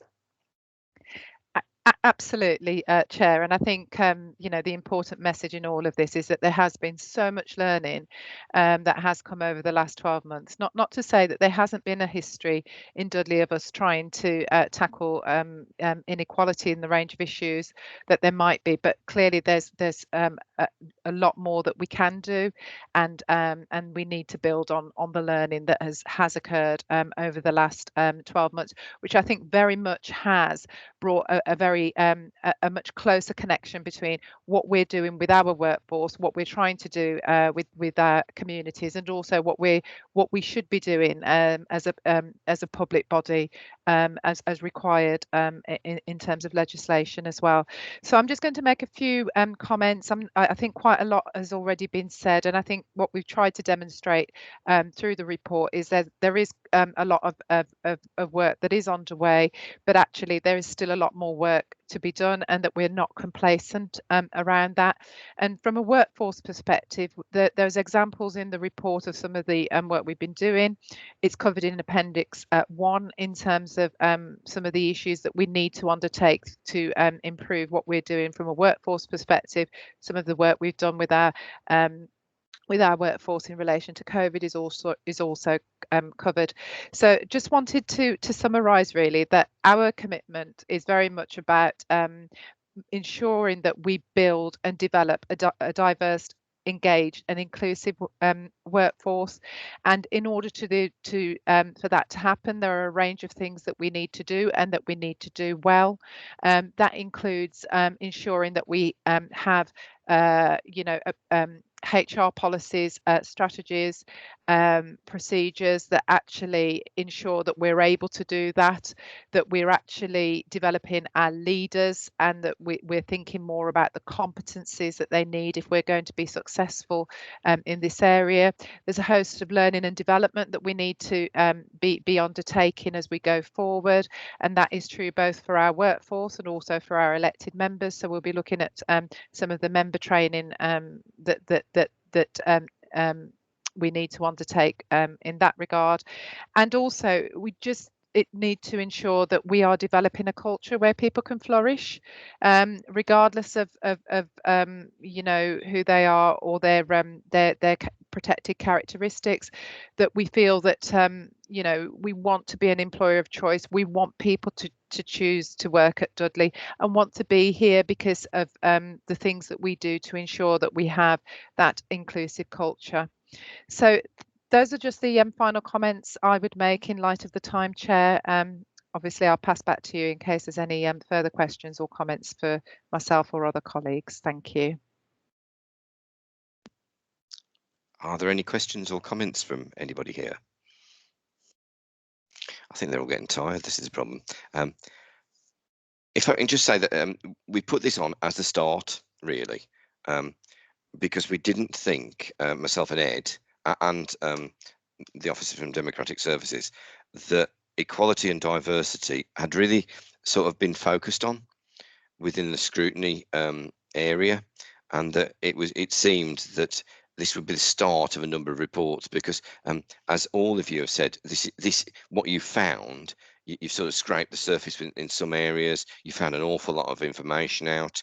We've got, as I understand it, some people from the LGA coming in, aren't they, to have a look at what we're doing? Is that still right? Anybody know? AJ, did you know that, or Jacqueline? Yeah, just to say, the LGA has a equality standard, and that's something that we will want to be measuring ourselves against. So that is the intention as part of the work going forward, for us to be seeing where we fare in terms of that public standard. Oh, I thought there was a small team coming in to help us with this. Is that sort of not happening, or have I got mixed up with somewhere else? I think Kevin referred to the independent review that's been undertaken through BRAP, and that they're the that might have been it then. Yeah. Thank you, Jacqueline. Okay. So, who's got the Kevin? You got your hand up. Yeah, thanks, Chair. It's probably a redundant hand now because Jackie's covered off the point I was raising. And basically, this goes as Jackie indicates, that the Birmingham Race Equality Partnership, BRAP, are a registered charity that have a track record of doing this sort of consultancy and research for probably north of 10-15 years. They're probably the organisation you're thinking of, but the LGA Equality Framework is a series of criteria that you can measure yourself against, and you can get external accreditation from them. If the organisation would feel that would be an appropriate way to go forward in the future. And the three are developing, achieving, and excellent. And it usually takes a couple of years to move between those respective markers. But it's a barometer, effectively designed specifically and bespoke for local government, so that we can do our own sort of temperature check against the direction of travel, or if we wish to, we can get independent assessment. But first things first, I think we've got BRAP in; they're already undertaking their work, and we'll build upon that going forward. Thanks. I mean, as you said, Kevin, you're deeply involved and interested in this side of work. For me, it's been something that I've been dealing with from a trade union aspect for many years, and I'm particularly welcome training for councillors on diversity and inclusion, because once you know how strong the law is, you can actually push for things that you otherwise wouldn't be able to get done for people. So if you look at people with a protected characteristic, and we're supplying a service that actually doesn't meet the needs of that protected characteristic, we have another way in to be able to get things done. And there are also one of the great things about it is, with the many charities and organisations around with grants that are specifically available for people with particular disabilities or other needs, we can start to use those. So if that sort of training can be made available to us as councillors, it would give us a fighting chance, I think, sometimes, to be able to do much more for the people that represent our communities. So thank you for your presentations tonight. Thank you, Bal. Thank you, Jacqueline. Thank you, Kevin. And what I'd like to hope to see I think it would be the Future Council Committee. That it seems to be going to be overloaded, that one. But I would have thought that the Future Council Scrutiny Committee would be able to take this forward and for you to be coming back and saying, actually, what have we done to make things better? Because that to me is what we scrutiny should be asking, isn't it? You know, you started here, you found out these things about us. This is how we've changed the lives of people within our community. So thank you. I think we got some recommendations in this one, haven't we? And I think that I may just have touched on them. Is that right, Karen? Hello. I think, yeah, Chair. I think that's a recommendation from this committee about it being on the Future Council Scrutiny Committee. The recommendations on the report is that the Corporate Scrutiny Committee review the progress made in implementing the recommendations from the Independent Quality Review, and identifies any areas requiring additional pace or challenge, and any further action required. So, yeah, and do the committee accept that? Yep, looks like we do. So thank you very much. Yeah, that's lovely. If I may make one final suggestion, yes, for consideration. Certainly, this is the sort of piece of work that I think the committee might be interested in keeping a watching brief on, and perhaps 6 monthly reports on progress might be something you'd welcome. And if that be the case, officers would be very, very happy to come along and keep you updated. Yeah, and I think that's really what the intention of the recommendation was within the report. Obviously, we can't, as a committee, which will be redundant, we can't tell a committee what to do, but it would seem eminently sensible, because I think there's a lot of good work that will still be done on this. So thank you. Yep. Thank you. Right. We've now got the social value policy for Dudley. This is probably the third or fourth time that we've touched on this area, and it seems to be it's being developed to a point now where I think when I talked with Nigel when we were setting up this meeting, we looked at it'd be really useful to get the councillors' perspective on what they believe social value, how they believe social value should be used within our communities. Nigel will obviously give the broader view on it, but it was just, what do we think social value actually means for us in the communities that we serve, and whether we can put that 2 penneth in to help develop this policy. So I hope that's enough of an introduction for you, Nigel. That's a really helpful introduction, thank you, and it really sets the context for the discussion that we've got. So there is a report attached with a number of appendices. I'm not going to go line by line through the report or the appendix, but I did want to just set a couple of bits of context around this. We are just at the point of concluding consultation, external consultation on a draft social value policy that we hope to get approved over the next few weeks. The council spends £300 million externally with our suppliers, and many of those suppliers have their own corporate social responsibility targets, or objectives and commitments. Many of them, through the Social Value Act, have a contractual commitment to actually deliver social value. And if it's unfocused and we don't actually say what we want from this, then there's a risk that either it goes on whatever they think is a good idea, or which might be fine, or it goes undelivered, or we don't really target it to where the needs of the borough are highest.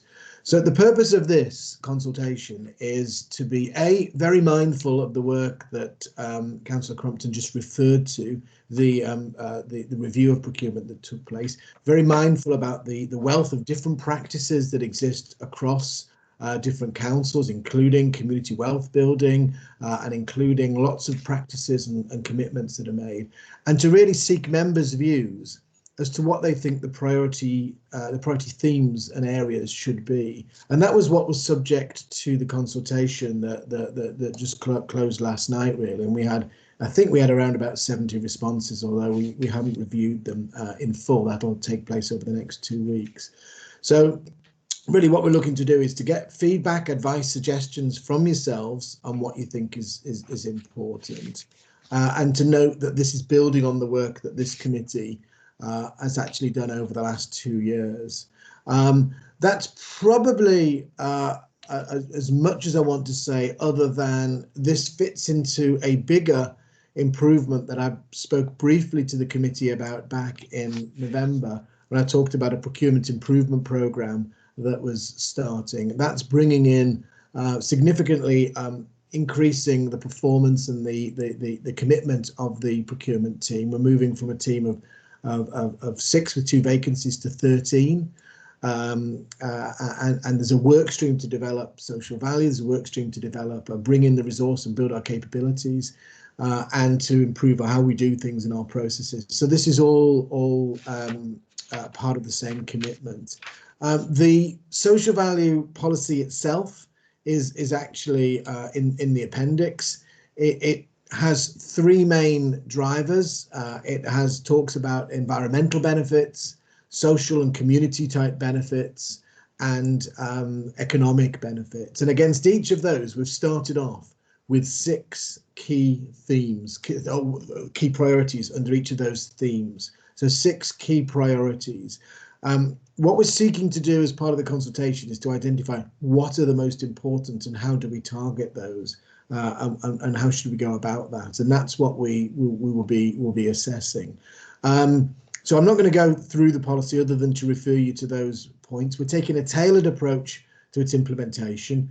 What that means is we're going to apply it at its fullest where the contracts are the greatest and where the opportunities are greatest.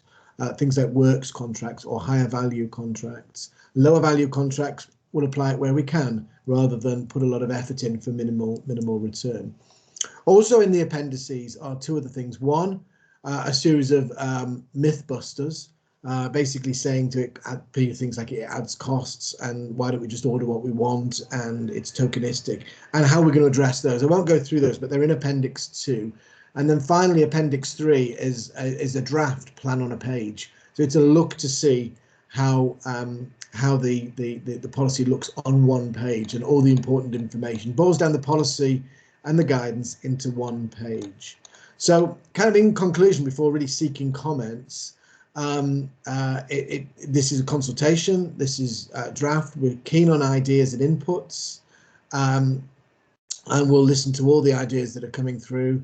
And I hope members have either already contributed through the consultation or have views now that we can really take to heart. Thank you.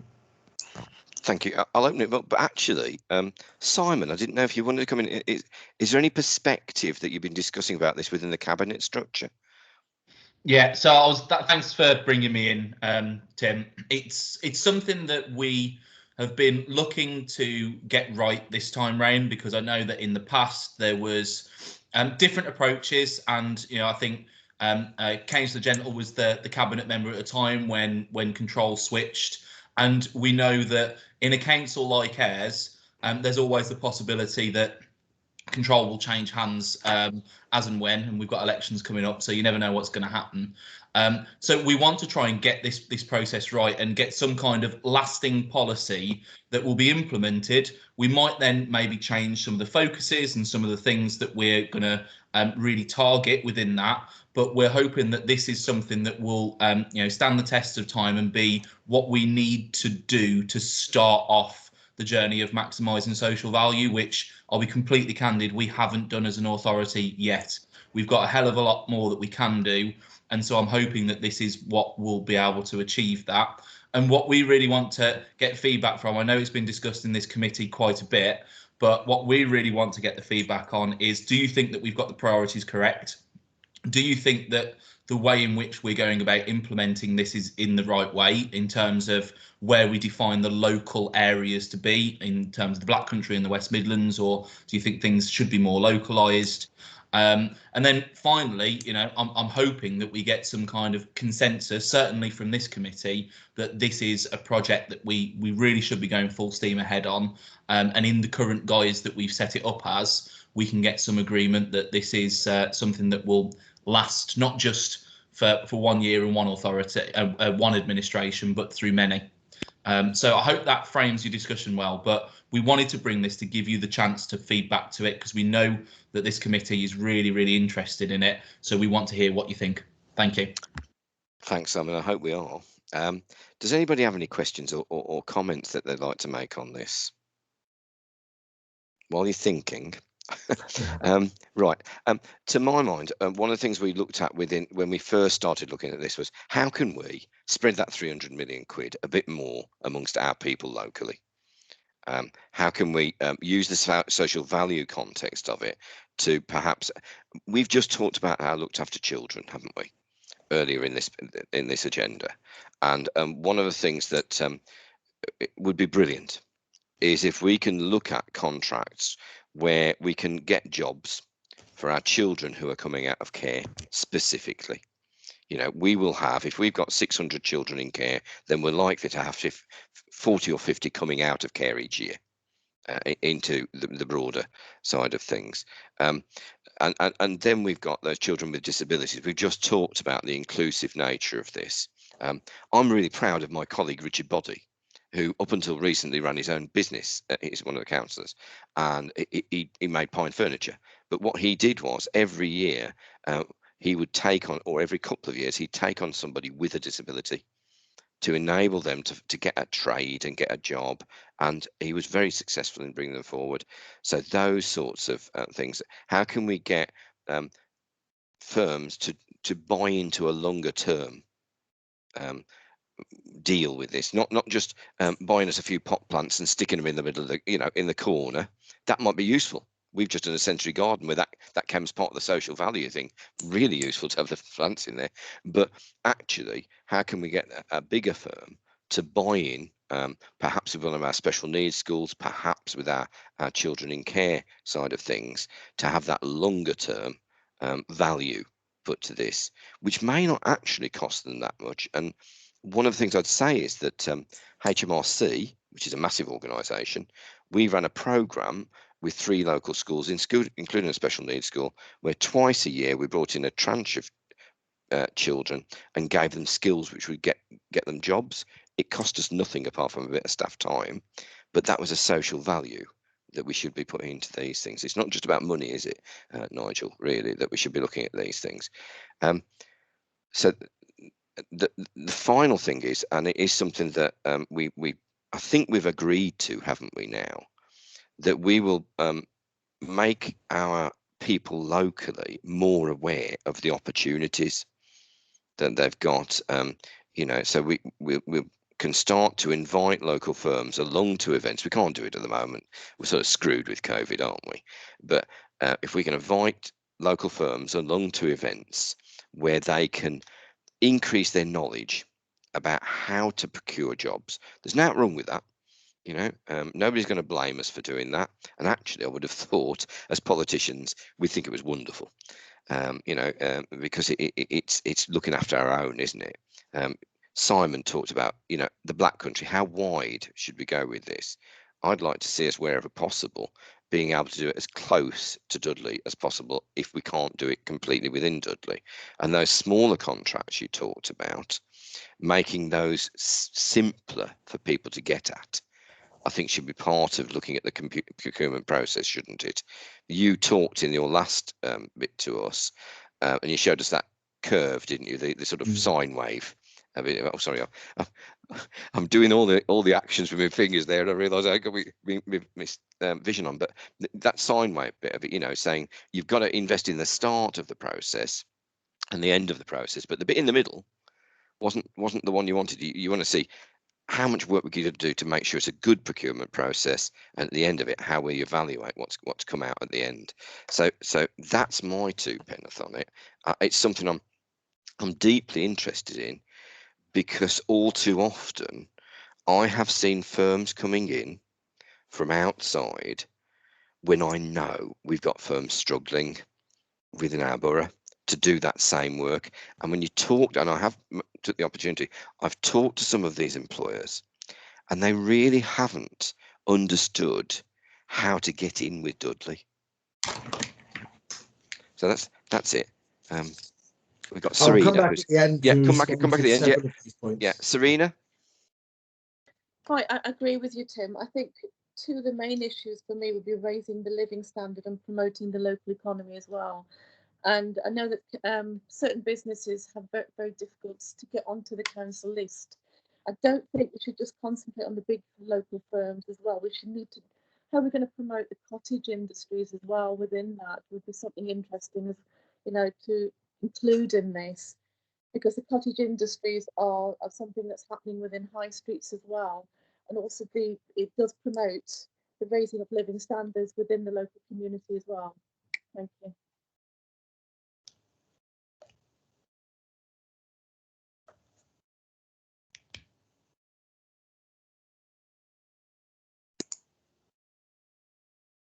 Sorry, Beck, please. Thank you.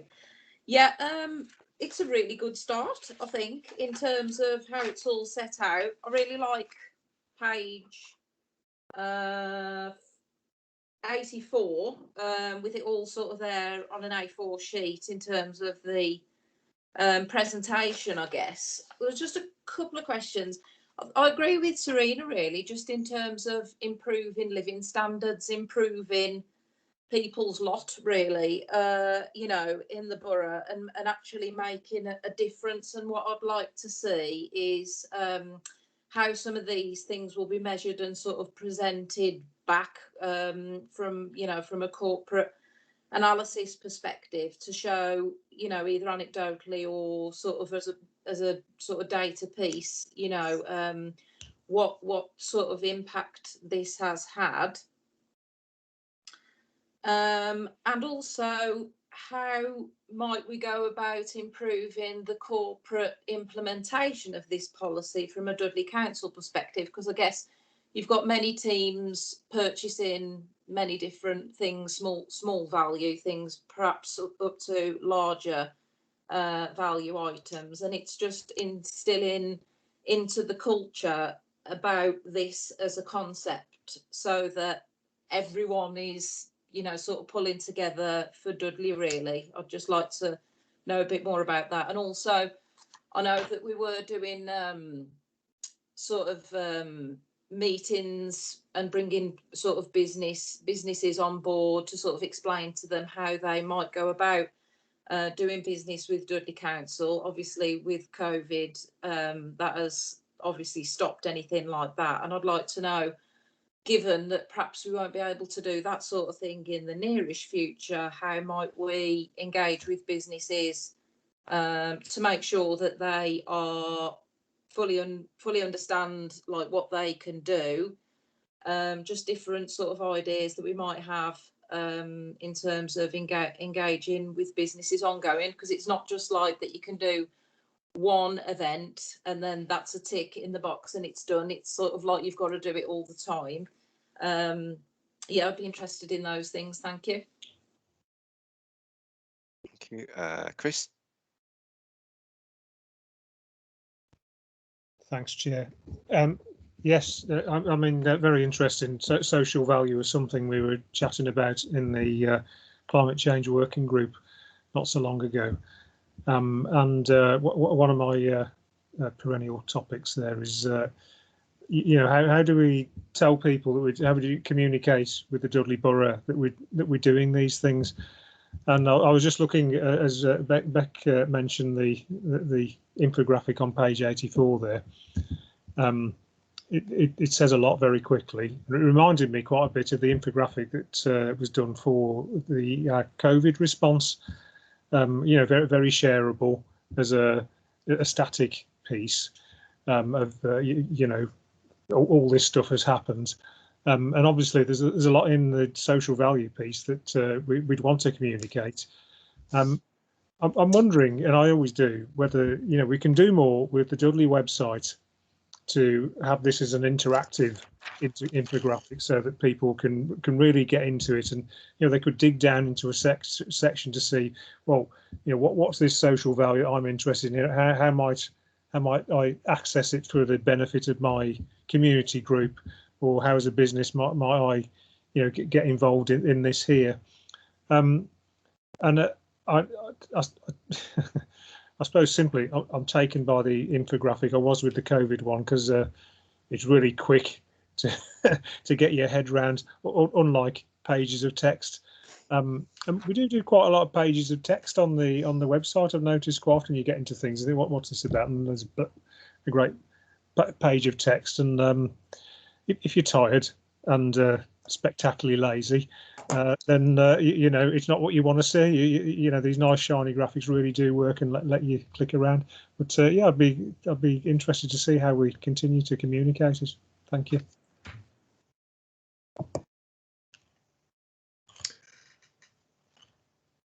Okay, shall I?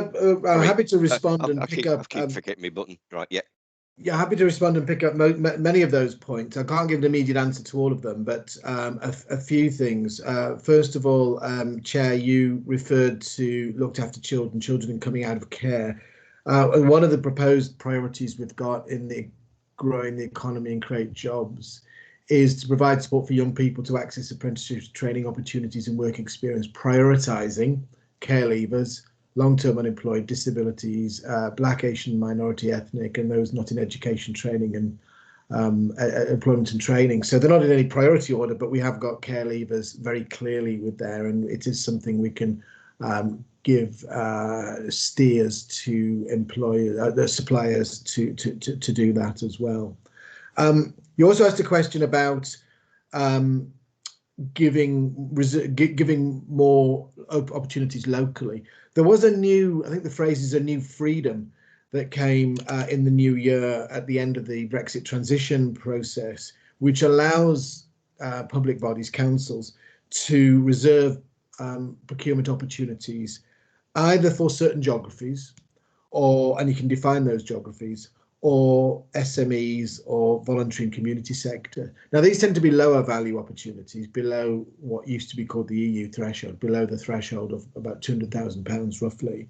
But we can do that, and we have given guidance around the council, and that is happening sometimes, and we intend to push that more as part of the low value aspect of this project as well. Obviously, it needs to be done when there's a local supply market, but nonetheless, that can be done. And you mentioned about being as close to Dudley as possible. Within the policy, I don't know what page it is on the collective notes, but we've described, as Simon said, local area 1, which is the boundary of the 4 back countries, and local area 2, which is the wider West Midland region, so the counties, the unitaries and Mets in the surrounding area. Now, we did debate this as to whether Dudley should be local area 1, but Dudley is still, as a borough, is relatively small, and there was a sense that the Association of Black Country Authorities, or the Black Country region, has more homogeneity itself, and we should maybe seek within that area. That obviously is a direction. It's not a fixed view. We can always change that. So that's one aspect. Councillor Craigie talked about promoting opportunities locally, and that's what we aim to do through our website, through Find a Tender, through other portals that we can develop to do that. That's part of our implementation as well, to do just that. And Councillor Gentle asked the question about how we're going to measure and how it'll be presented back. Now, this is the policy that's presented today, or for this meeting, is a draft, and we're focusing on what are the priorities. In parallel to this, we have been working on what are the measures, and there's a series of national measures that we can adopt to become local measures, which is what we're in the process of doing as part of the development. And what does that mean? That means that we will actually have, against the priorities that we agree at the end of the consultation process, a series of measures, and we as a council will then set a target against each of those. And that's something that they won't all go into the corporate KPIs, because there may be half a dozen, 8, 10 of them, but we will be able to keep a scorecard of that and report it to cabinet member through the line. You know, that's quite useful as well. And in terms of implementation, Councillor Gentle also asked about implementation, which is important. There's no point having a policy if it's just going to, great, we've done that. The policy is the start. In many ways, it's the easy bit. We will have 2 implementation documents, one internal for staff. How do you do this? How do you get social value in your specifications? How do you manage contracts, and how do you evaluate it? That's all work in progress. We've got that, I wouldn't say complete, but largely done. And the second is a guidance for suppliers. So how do you, Mr. Supplier, Mrs. Supplier, how do you actually deliver and specify social value within your tender? And we'll run workshops, and we'll have online processes and websites and guidance that can help do that. We don't have to make it all up. We can steal from other councils. There's oodles of good practice out there as well. So there will be training for suppliers on how to do business with us, and particularly in this case, how to apply social value as well. Finally, kind of Councillor Barnett asked how to communicate with doing this. So two things there. One, the consultation went far and wide. We didn't target our residents necessarily, because residents may not necessarily be potential suppliers or really get what social value is, but we did target our top 100 or more suppliers. We targeted the local DCVS and all their community groups, and we presented them. I presented to them last week. We targeted the Chamber of Commerce, who sent a newsletter, news briefing on this, and asked them, with all of these, we invited them to participate in the survey. We sent that to all the Chamber of Commerce, Dudley businesses. There's a series of other, we communicated with all councillors, all 70 councillors. We sent the questionnaire to them, the survey to them. And we will plan how we're going to communicate the outcomes and the benefits of this. We don't want to over communicate. We want to communicate when there's something meaningful. But the idea that you mentioned about a website, well, that's part of the plan. We almost need an internal website for the staff guidance, and then an external one so a supplier can click on it and think, oh, that's not too bad. And, to be honest, we can just clone, with permission, someone else's website and tailor it to our needs. It's not going to be inventing the wheel. It is doing what lots and lots of others are doing already. So I think there's been some fantastic feedback, just the kind of input that we were really looking for. So I really appreciate the comments that folk have made. So thank you. Pretty much got what we wanted from this, and we can, whilst the survey's closed, we can continue to receive ad hoc feedback as we go and implement it and develop it and take it further. So thank you. And thank you, Nigel, and thank you and your team for the work that you're doing. From what Simon and Beck said, it's been a work in progress for too long, and we need it to be there, don't we now? So hopefully it gets there. I'll be really interested to see the end product. I think that'll be, if it works, it'll be great. We'll send you a bound copy. We'll send you a bound copy. Thank you, sir. No, I think my wife might kill me if I have any more paperwork in this house. Right. So thank you, Nigel. Now, I think we've got one more item on the agenda, which is the Corporate Scrutiny Committee annual report. Karen, who's written it, she takes all the kudos for this, I'll tell you. That is right, isn't it? You got on yeah, mute. Chair. Yeah, Chair. Yeah, this is the annual overview and scrutiny report. The appendix just outlines all the outcomes and recommendations made by the committee during the municipal year, and that will be updated following the meeting today. And then the final report will be considered by council in April. So it's just for noting and any comments if needed. So does anybody have any comments? I think this is the right time for me to thank Karen, who has made sure that this committee's actually worked this year, and I think with Steve as well. But Karen's, I think, been brilliant throughout the year. Can we pass on everybody's thanks to you, Karen, for the help you've given us in dealing with the very awkward chair that you've ended up with. But I think I've really enjoyed working with you, and I'd like to thank the rest of the members of the committee as well. This is the last meeting of this committee. It becomes extinct after tonight. We've cancelled the meeting on the 14th of April because we've covered the issues. I think it's right to say that we've looked at some quite interesting subjects through a year. I hope that what we've done is to actually do some scrutiny work. I still think we need to work harder at it as a council. I think we need to get people more energised within the scrutiny process. It's been a really difficult year for it. Nowhere near as difficult as those people doing the work within our council, but it has been very difficult not to be able to sit around a table and look at things. So I'd like to thank all of the members of the committee for the input that they've put in this year. I'd like to say goodbye to Brian Cottrell. I know we'll have the opportunity to say that in full council. As far as I'm aware, he is the only councillor on this committee who is retiring. Am I right on that? Yes. Yes. Yeah. Yes. And I would like to thank. Yeah. Yes, I can, Brian. Yes, thank you. Yes, I may be stepping down from the council, but I certainly won't be stepping down from politics. I shall be around, and I'll be keeping a watchful eye on all this that has been said today, the improvements that are going to be made, and all the equalities.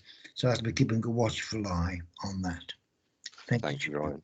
And thank you for everything you've done over many years for so many people.